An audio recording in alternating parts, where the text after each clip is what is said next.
بسم اللہ الرحمن الرحیم وبطلان العصم عن المسروق بقوله جزاء لا بقوله فاقطعوا۔ بتایا تھا شروع میں کہ خاص کی 4 تفریعات ذکر کرنے کے بعد اور آخری 3 تفریع ذکر کرنے سے پہلے ان کے بیچ میں جملہ معترضہ کے طور پر مصنف نے 2 اعتراض اور ان کے جواب ذکر فرمائے ہیں جو امام شافعی کی جانب سے احناف پر وارد ہوتے ہیں۔ ایک اعتراض اور اس کا جواب آپ نے پڑھا، ومحللیت الزوج الثانی بحدیث العسیلہ لا بقولہ حتی تنکح زوجا غیرہ۔ اب یہاں سے اس عبارت میں مصنف منار دوسرے اعتراض کا جواب ذکر فرماتے ہیں، دوسرے اعتراض کا جو امام شافعی کی جانب سے ہے، احناف پر ہے۔ جیسے ماقبل کے سوال میں سوال کی تقریر کو سننے اور سمجھنے سے پہلے پڑھا تھا آپ نے کہ ایک مقدمے کا سمجھنا ضروری ہے، تمہیدی مقدمہ ضروری ہے۔ ایسے یہاں پر بھی ایک تمہیدی مقدمہ شارح نے ذکر فرمایا ہے، تمہیدی مقدمہ، تاکہ سوال کو سمجھنے میں آسانی ہو سکے۔ تو وہ تمہیدی مقدمہ کیا ہے، اس کا خلاصہ میں آپ کے سامنے بیان کروں، آپ غور سے سننے اور سمجھنے کی کوشش کریں۔ وہ یہ ہے کہ سارق، چوری کرنے والا، چور سارق، جب کسی انسان کی کوئی شے چوری کر لے، سارق نے جب کسی کی کوئی چیز چوری کر لی اور چوری کے بدلے میں اس کا ہاتھ کاٹ دیا گیا، چوری کے بدلے میں اس کا ہاتھ کاٹ دیا گیا، تو وہ مال جو اس نے چرایا تھا اس کو کہتے ہیں مال مسروق، مال مسروق، چوری کیا ہوا مال۔ تو بیٹا جب چور نے چوری کی اور وہ مال 10 درہم یا اس سے زائد کا تھا، چور کا ہاتھ کاٹ دیا گیا چوری کے بدلے میں، تو اگر وہ مال مسروق جو مال چرایا تھا، اگر وہ مال بعینہ سارق کے قبضے میں ہے تو بالاتفاق اس مال کو مالک کی جانب لوٹا دیا جائے گا۔ تو ایسی صورت میں ہمارے اور امام شافعی کے درمیان اتفاق ہے کہ اگر وہ مال موجود ہے سارق کے قبضے میں تو اس مال کو مالک کی طرف لوٹا دیا جائے گا۔ اور یہی حکم بیٹا اس وقت میں ہے کہ اگر سارق نے وہ مال بیچ دیا اور مشتری کے پاس وہ مال ابھی موجود ہے، یہ سارق نے ہبہ کر دیا اور موہوب لہو کے پاس وہ مال ابھی موجود ہے، تو اب مشتری سے اور موہوب لہو سے وہ مال لے کر مالک کو واپس کر دیا جائے گا بالاتفاق، اس میں کوئی اختلاف نہیں ہے۔ تو صورت اولیٰ سمجھ میں آ گئی۔ صورت اولیٰ یہی ہے کہ اگر چور نے مال کی چوری کی اور چوری کے بدلے میں اس کا ہاتھ کاٹ دیا گیا تو جو مال مسروق ہے وہ بالاتفاق مالک کی طرف واپس کر دیا جائے گا اگر سارق کے قبضے میں ہو۔ ایسے ہی اگر سارق نے بیچ دیا ہے اور مشتری کے پاس ابھی وہ مال ہے، یا سارق نے ہبہ کر دیا اور موہوب لہو کے پاس وہ مال ہے، تو ان سے لے کر مالک کو واپس کیا جائے گا۔ یہ اتفاقی صورت ہے، سمجھنا؟ اب آگے سنیں۔ اور اگر وہ مال ہلاک ہو گیا، یعنی سارق نے مال چوری کیا اور چوری کرنے کے بعد وہ مال ہلاک ہو گیا، ختم ہو گیا، تو کیا اب بھی اس کا ضمان تاوان دینا لازم ہے؟ امام شافعی فرماتے ہیں کہ ہاں ضمان لازم ہے، امام شافعی فرماتے ہیں کہ زمان لازم ہے، زمان لازم ہے. کیا ہے؟ زمان لازم ہے. چاہے تو اس نے خود اس مال کو ہلاک کیا ہو، چاہے وہ مال ہلاک ہو گیا ہو. تو چاہے مال خود ہلاک ہوا ہو یا ہلاک کیا ہو، امام شافعی کے نزدیک اس پر اس مال کا تاوان کرنا، تاوان دینا، اس کا زمان دینا لازم ہے. تو مال مسروق کا زمان امام شافعی کے نزدیک لازم ہے جبکہ ہلاک ہو گیا. ہمارا مذہب کیا ہے تو سنیں. امام اعظم رضی اللہ تعالیٰ عنہ کا مذہب، دو روایتیں ہیں امام اعظم کی، دونوں کا خلاصہ اور دلیل میں آپ کے سامنے بیان کروں، ذہن حاضر رکھنا. ظاہر روایہ میں یہ ہے، امام اعظم رضی اللہ تعالیٰ عنہ کے نزدیک بالکل بھی اس مال کا زمان واجب نہیں ہوگا جو مال ہلاک ہو چکا، بالکل بھی زمان واجب نہیں ہوگا، چاہے وہ مال خود بخود ہلاک ہوا ہو، چاہے چور نے اس مال کو ہلاک کیا ہو، چاہے چور نے اس مال کو ہلاک کیا ہو، چاہے وہ خود ہلاک ہوا ہو. دونوں صورتوں میں ظاہر روایہ کے مطابق امام اعظم کے نزدیک زمان لازم نہیں ہوگا. اس لیے کہ ایک حدیث پاک میں ہے جس کے راوی حضرت عبد الرحمن بن عوف ہے، اس میں یہ لا یغرم صاحب سرقہ الا اذا اقیم علیہ الحد، لا یغرم صاحب سرقہ اذا اقیم علیہ الحد، کہ چور کو چوری کرنے والے کو زمان کا حقدار نہیں ٹھہرایا جائے گا جبکہ اس پر حد قائم کر دی جائے. یعنی چور نے جب چوری کر لی اور حد قائم کر دی گئی تو اب وہ زمان واپس کرنے کا، زمان دینے کا ذمہ دار نہیں ہے. تو یہ حدیث اس بات پر دلالت کر رہی ہے کہ جب حد قائم کر دی گئی تو اب اس پر تاوان واجب نہیں ہوگا.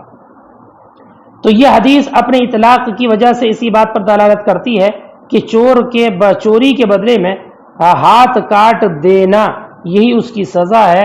ہاتھ کاٹ دینے کے بعد چوری کا جو مال ہے اس کا وہ ضامن نہیں ہوگا، چاہے تو مال اس نے ہلاک کیا ہو، چاہے خود بخود ہلاک ہو گیا ہو. تو ظاہر روایت میں تو یہ ہے کہ بالکل بھی زمان نہیں، چاہے ہلاک کیا ہو یا نہ کیا ہو. البتہ امام اعظم ابو حنیفہ سے ایک روایت ہے جس کے راوی حسن بن زیاد ہے، حسن ابن زیاد. اس میں یہ کہا گیا ہے کہ اگر مال خود بخود ہلاک ہو گیا، خود بخود ضائع ہوا تو زمان واجب نہیں ہے. کیا مال خود بخود ہلاک ہو گیا تو زمان واجب نہیں ہے، لیکن اگر چور نے اس کو ہلاک کر دیا تو زمان واجب ہو. کہ اگر استہلاک پایا گیا چور کی جانب سے تو اس کا ضامن ہے، اور اگر ہلاک ہوا ہے مال تو ضامن نہیں. اس روایت کی دلیل یہ ہے کہ جب چوری کے بدلے میں ہاتھ کاٹ دیا گیا، چور کا ہاتھ کاٹ دیا گیا چوری کرنے کے بدلے میں، تو اب چوری یہ ایسا جرم ہے، چوری کی جو جنایت تھی، جو سزا تھی وہ پوری ہو گئی. لیکن جو مال مسروق ہے چور کے پاس وہ بلا جنایت کے، بغیر جرم کے باقی رہا، کیونکہ جو جنایت اس نے کی تھی، جو جرم کیا تھا، اس کی سزا مل چکی. تو اب جب سزا پا چکا اور مال مسروق اس کے پاس موجود ہے تو اب یہ مال بلا جنایت اور بلا جرم کے باقی رہا، بلا جرم کے اس کے قبضے میں باقی رہا. تو یہ ایسا ہو گیا جیسے کہ ودیعت اور امانت کا مال، ودیعت اور امانت کا مال. اور ودیعت میں حکم یہی ہے کہ اگر ودیعت مودع کے پاس خود بخود ہلاک ہو جائے تو ضامن نہیں ہوتا، اور اگر مودع ہلاک کر دے تو ضامن ہوتا ہے. تو اب چونکہ ہاتھ کاٹ دینے کے بعد یہ مال سارق کے پاس مال مسروق ودیعت کے طور پر رہا، اور ودیعت میں ہلاک ہونے کی صورت میں زمان واجب نہیں ہوتا ہے، ہاں ہلاک کرنے کی صورت میں زمان واجب ہوتا ہے. اس لیے امام حسن ابن زیاد کی اس روایت میں یہ ہے کہ اگر ہلاک ہو گیا مال تو تاوان نہیں ہوگا، اور اگر ہلاک کیا ہے تو تاوان ہوگا. تو ہلاک کرنے والی صورت میں چونکہ اس کی طرف سے تعدی اور ظلم پایا گیا، اس لیے اس پر زمان لازم ہوگا. امام صاحب نور الانوار کی بات سنیں، شارح فرماتے ہیں کہ ظاہر الروایہ کا جو امام اعظم کا مذہب ہے نا، جو آپ نے ابھی سنا، کہ بیٹا ذہن حاضر رکھنا، ایک ایک بات کو غور سے سننا. امام صاحب نور الانوار یہ فرماتے ہیں کہ ظاہر الروایہ کا جو مذہب ہے کہ چاہے اس نے مال کو ہلاک کیا ہو، چاہے مال خود بخود ہلاک ہوا ہو، دونوں صورتوں میں اس پر زمان لازم ہوگا. لازم نہیں ہوگا، دونوں صورتوں میں زمان لازم نہیں ہوگا۔ تو ظاہر الروایہ کے مطابق جو مطلقاً عدم وجوب زمان کا قول ہے، عدم وجوب زمان کا قول ہے، اس کی دلیل کیا ہے وہ دلیل سنیں۔ پہلے والی کی دلیل گزر گئی جس کے راوی حسن بن زیاد ہے، بتا دیا کہ امانت کے طور پر، اور امانت اگر خود بخود ہلاک ہو جائے تو زمان نہیں ہوتا۔ لیکن جو ظاہر الروایہ کا مذہب ہے کہ جس میں یہ ہے کہ مطلقاً اس پر زمان لازم نہیں ہوگا، چاہے ہلاک کیا ہو یا ہلاک نہ کیا ہو، استہلاک ہو یا ہلاک ہونا ہو، اس کی عقلی دلیل یہ ہے، سنیں۔ مال مسروق اس کے لیے عصمت ہوتی ہے، عصمت شریعت اسلامیہ میں عصمت یہ ہے کہ مال ایسے طریقے پر محترم ہو کہ غیر مالک کے لیے اس میں تصرف کرنا جائز نہ ہو۔ کیا ہے عصمت؟ کیا ہے عصمت؟ یہ ہے کہ عصمت صاد سے، عصمت یہ ہے کہ مال ایسے طریقے پر محترم ہو کہ غیر مالک کو اس میں تصرف کرنا جائز نہ ہو، یہ ہے عصمت۔ تو بیٹا فرماتے ہیں شارح کہ عصمت مال مسروق کی صفت ہے۔ کیا عصمت مال مسروق کی صفت ہے؟ عصمت مال مسروق کی صفت ہے۔ لہذا جب چور نے چوری کرنے کا ارادہ کیا تو پہلے چونکہ چوری سے پہلے اس مال کی عصمت مالک کے لیے ثابت تھی، مالک کے لیے یعنی بندے کے حق میں اس کی عصمت ثابت تھی، یہاں تک کہ اگر کسی شخص نے اس کے مال کو برباد کر دیا، تلف کر دیا، تو مالک کے لیے اس پر تاوان واجب ہوتا ہے۔ تو حاصل کلام یہ کہ مال چوری سے پہلے مالک کے قبضے میں اس کی عصمت میں تھا، اور اس کی عصمت کی وجہ سے، اس کی حق کی وجہ سے محترم تھا۔ تو چوری سے پہلے یہ مال جس کو چوری کیا ہے مالک کی عصمت میں تھا، اس کے حق کی وجہ سے محترم تھا، کسی غیر کے لیے اس میں تصرف کرنے کا حق نہیں تھا۔ لیکن بیٹا ذہن آگے رکھنا، لیکن جب چور نے چوری کرنے کا ارادہ کیا،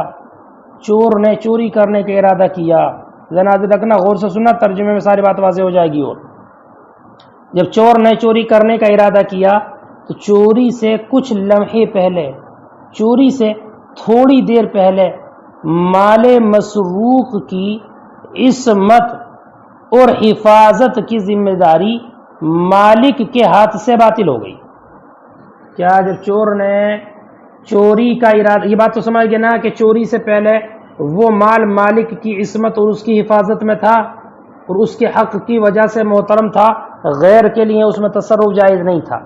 لیکن جب چور نے چوری کرنے کا ارادہ کیا تو چوری سے کچھ پہلے مال مسروق کی عصمت اور حفاظت مالک کے ہاتھ سے باطل ہو گئی، یہاں تک کہ یہ مال اس بندے کے حق میں غیر متقوم چیزوں میں سے ہو گیا، ایسا ہو گیا جیسے کہ غیر متقوم چیزیں یہ ان کا مالک ہی نہیں ہے۔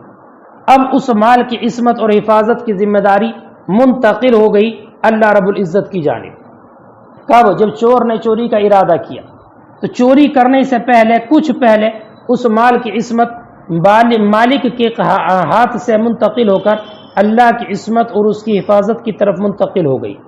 تو گویا کہ چوری سے کچھ پہلے یہ مال اللہ تعالی کے حق کی وجہ سے محترم ہوا، یعنی پہلے تو بندے کے حق کی وجہ سے محترم تھا، لیکن جب چور نے چوری کا ارادہ کیا تو چونکہ یہ عصمت منتقل ہو گئی اللہ کی جانب، تو اب یہ مال محترم ہے اللہ کے حق کی وجہ سے۔ تو اب سرقہ کرنا اور چوری کرنا یہ جو جرم ہے یہ اللہ کے حق میں پایا گیا، یہ سرقہ اور جرم اللہ کے حق میں پایا گیا، اور اللہ تعالی مالی تاوان سے بے نیاز ہے۔ کیوں؟ اس لیے کہ اب جب چوری کرنا اللہ کے حق میں ہے تو جس کا حق ہے اسی سے تو تاوان دیا جائے گا، اسی کو تو تاوان دیا جائے گا، اور چوری پائی گئی اللہ کے حق میں، اور اللہ تعالی مالی تاوان سے بے نیاز ہے، اس لیے اس صورت میں تاوان واجب نہیں کیا جائے گا۔ لہذا مال مسروق ہلاک ہو یا مال مسروق ہلاک کیا ہو، دونوں صورتوں میں اس سارق پر تاوان لازم نہیں ہے۔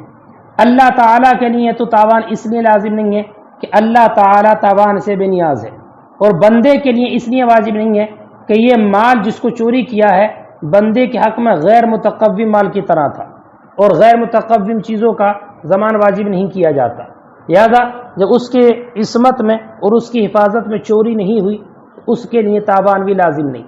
اللہ کے حق میں اور اس کی عصمت میں چوری ہوئی ہے، لیکن اللہ تعالیٰ چونکہ مالی تاوان سے بے نیاز ہے، مالی تاوان سے بے نیاز ہے، اس لیے اللہ تعالیٰ کو تاوان نہیں دیا جائے گا۔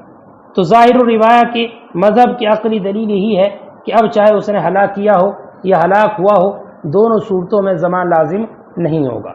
کیوں نہیں بیٹا سمجھ گیا نا؟ کیوں؟ اس لیے کہ حاصل کلام اس کا یہ نکلا کہ چوری کرنے سے پہلے وہ مال چونکہ مالک کی عصمت اور حفاظت میں تھا، لیکن چوری سے کچھ پہلے اس مال کی عصمت اور حفاظت منتقل ہو گئی اللہ تعالیٰ کی جانب، اور چوری کرنا اس حال میں پایا گیا کہ وہ اللہ کا حق ہے، اللہ کا حق ہے، تو اللہ کے حق میں چوری کرنا پایا گیا تو اب تاوان بھی اللہ کے لیے ہی ہو، لیکن چونکہ باری تعالیٰ مالی تاوان سے بے نیاز ہے اس لیے اس کے لیے تاوان لازم نہیں کیا جا سکتا، اور بندے کے لیے اس لیے نہیں ضمان ہوگا کیونکہ بندے کے حق میں چوری نہیں پائے گی۔ اب بیٹا یہاں پر ایک اعتراض اور ہو سکتا ہے اور اس کا جواب میں آپ کے سامنے بیان کر دوں۔ وہ اعتراض یہ ہو سکتا ہے کہ جب بندے کے پاس وہ مال مسروق موجود ہے، یعنی سارق کے پاس وہ مال مسروق موجود ہے، تو اس صورت میں تو آپ اس مال کے واپس کرنے کا حکم دیتے ہو، وہاں بھی تو چوری کرنے سے پہلے عصمت منتقل ہو گئی ہوگی اللہ تعالیٰ کی جانب، تو اللہ کے ملک میں وہ چوری پائی گئی تو اب وہاں بھی واپس کرنا ضروری نہیں ہونا چاہیے۔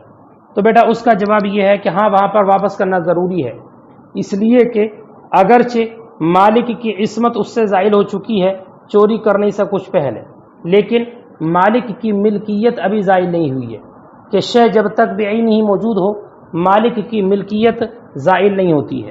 تو ہم نے دونوں صورتوں کا، دونوں رعایتوں کی اعتبار کی ہے کہ جس جگہ پر مالک کی ملکیت باقی ہے وہاں پر حکم یہ دیا ہے کہ مال کو بعین ہی واپس کر دیا جائے، اور مال ہلاک ہونے والی صورت میں چونکہ مالک کی ملکیت بھی زائل ہو گئی ہے اس لیے وہاں پر حکم یہ دیا ہے کہ تاوان لازم نہ ہو۔ بیٹا یہ ہے تمہیدی مقدمہ، تمہیدی گفتگو، جس کے لیے مصنف نے، شارح نے یہ کہا ہے کہ اس اعتراض کو اور اس سوال کو سمجھ لینے سے پہلے تمہیدی مقدمہ جان لینا ضروری ہے۔ اس کا حاصل ہے اعتراض کیا ہے، جواب کیا ہے، وہ بعد میں آتا ہے، اس کا آپ ترجمہ لگائیے گا ابھی۔ ثم قال المصنف، پھر مصنف منار نے فرمایا، وبطلان العصمت عن المسروق بقوله جزاء لا بقوله فاقطعوا، کہ عصمت کا باطل ہونا مال مسروق سے مصنف کے قول، اللہ تعالیٰ کے قول جزاء سے ہے، نہ کہ اس کے ارشاد فاقطعوا سے۔ وہذا ایضا جواب سوال مقدر، اور یہ عبارت میں بھی ایک سوال مقدر کا جواب ہے، یرد علینا من جانب الشافعی، کہ جو ہم پر وارد ہوتا ہے امام شافعی کی جانب سے۔ وتقریر السوال ہا ہونا ایضا لا بد فیہ من تمہیدی مقدمہ، اور سوال کی تقریر کے لیے ضروری ہے یہاں بھی ایک تمہیدی مقدمہ، وہی، اور وہ یہ ہے، ان السارق اذا سرق شیئا من احد، کہ سارق نے جب کوئی چیز چوری کی کسی سے، وقطع یدہ فیہا، اور اس چوری کے بدلے میں اس کا ہاتھ کاٹ دیا گیا، فإن کان المسروق موجودا فی ید السارق، تو اگر مال مسروق موجود ہو سارق کے قبضے میں، یرد الی المالک بالاتفاق، تو بالاتفاق وہ مال مالک کی طرف لوٹا دیا جائے گا۔ وإن کان ہالکا، اور اگر وہ مال ہلاک ہو گیا ہو، فعند الشافعی یجب الضمان علیہ، امام شافعی کے نزدیک اس پر ضمان واجب ہے، سواء ہلک بنفسہ اب استہلکہ، چاہے وہ فی نفسی ہلاک ہوا ہو یا اس کو ہلاک کیا ہو۔ وعند ابی حنیفہ لا یجب الضمان قط، اور امام اعظم کے نزدیک ظاہر روایہ کے مطابق ضمان بالکل بھی واجب نہیں ہے، الا عند الاستہلاک فی روایت، مگر ایک روایت میں جو حسن بن زیاد کی ہے اس میں یہ ہے کہ استہلاک کی صورت میں ضمان واجب ہوگا۔ علت دونوں کی آپ کے سامنے بیان کر دی۔ وذالک اور وہ اس لیے کہ لأنہ حین اراد السارق السرقۃ اس لیے کہ جب چور نے چوری کرنے کا ارادہ کیا یبطل قبیل السرقۃ عصمۃ المال المسروق من ید المالک باطل ہو جاتی ہے سرقہ سے کچھ پہلے مال مسروق کی عصمت. بتا دیا میں نے عصمت کہتے ہیں، عصمت یہ ہے کہ مال ایسے طریقے پر محترم ہو کہ غیر مالک کے لیے اس میں تصرف کرنا حرام ہو، اس میں کوئی تصرف جائز نہ ہو. تو چوری سے کچھ پہلے مال مسروق کی عصمت باطل ہو جاتی ہے مالک کے قبضے سے، حتی یصیر فی حقہ من جملۃ ما لا یتقوم یہاں تک کہ وہ اس کے حق میں ان مالوں سے ہو جاتا ہے جو متقوم نہیں، اور مال متقوم اگر نہ ہو تو اس کا تابع نہیں ہوتا. وتتحول عصمته الى اللہ تعالی اور اس کی عصمت اور حفاظت منتقل ہو جاتی ہے اللہ تعالی کی جانب. وہو مستغنی عن زمان المال اور وہ مال کے زمان سے بے نیاز ہے. چونکہ اللہ کے حق میں چوری پائی گئی تو زمان بھی اللہ کے لیے ہو، لیکن اللہ زمان سے بے نیاز، اس لیے اس پر زمان لازم نہیں، اور بندے کے لیے اس لیے نہیں کہ بندے کے حق میں بندے کی عصمت میں چوری نہیں پائی گئی. اب انما یجب الرد سے اسی اعتراض کا جواب کہ جب بندے کے حق میں چوری پائی ہی نہیں گئی تو جس صورت میں مال موجود ہے وہاں پر لوٹانے کا حکم کیوں ہے، لوٹانے کا حکم کیوں ہے؟ اس کا جواب بیٹا یہی دیا انہوں نے کہ یہاں پر ملکیت کا زوال نہیں ہوا ہے، اگرچہ عصمت باطل ہوئی ہے، جب تک وہ مال موجود ہے تب تک مالک کی ملکیت باقی ہے. تو ہم نے دونوں معنی کی رعایت کی اور یہ دیکھتے ہوئے کہ مالک کی ملکیت باقی ہے اس لیے لوٹانے کا حکم دیا ہے، اور ان صورتوں میں جہاں پر مال ہلاک ہو گیا ہے تو جو کہ مالک کی ملکیت نہ رہی اس لیے ضمان لازم نہیں کیا ہے. وَإِنَّمَا يَجِبُ الرَّدُّ ہاں لوٹانا واجب ہے اذا کان موجودا جب کہ وہ مال مسروق موجود ہو، لأنه لم يبطل ملکه اس لیے کہ مالک کی ملکیت باطل نہیں ہوئی ہے، وَإِنْ زَالَتْ عِصْمَتُهُ اگرچہ اس کی عصمت باطل ہو چکی ہے. فَلِرِعَایَةِ الصُّورَةِ تو ظاہر کا اور صورت کا اعتبار کرتے ہوئے رعایت کرتے ہوئے قُلْنَا بِوُجُوبِ رَدِّ الْمَالِ ہم نے حکم دیا ہے مال کے لوٹانے کے وجوب کا. وَلِرِعَایَةِ الْمَعْنَى اور معنی کی رعایت کرتے ہوئے کہ حقیقت کے اعتبار سے چوری اس کی حفاظت اور عصمت میں نہیں ہوئی، قُلْنَا بِعَدَمِ زَمَانِ ہم نے کہا ہے اس کے عدم زمان کو. تو بیٹا یہ تمہیدی مقدمہ ہے، آپ حضرات اس کو بہت قاعدے کے ساتھ اچھے سے ذہن نشین کر لینا تاکہ اس مقدمے کو سمجھ لینے کے بعد جو اعتراض امام شافعی نے کیا ہے اور جو مصنف نے امام اعظم کی جانب سے جواب دیا ہے اس اعتراض اور جواب کا سمجھنا آسان ہو سکے. تو آپ حضرات ابھی میں صرف اتنا ہی پڑھا رہا ہوں، اعتراض کیا ہے امام شافعی کا اور جواب کیا ہے انشاءاللہ وہ کل کے سبق میں پڑھایا جائے گا.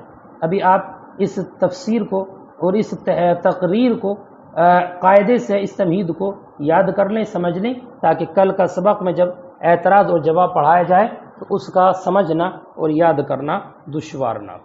السلام علیکم.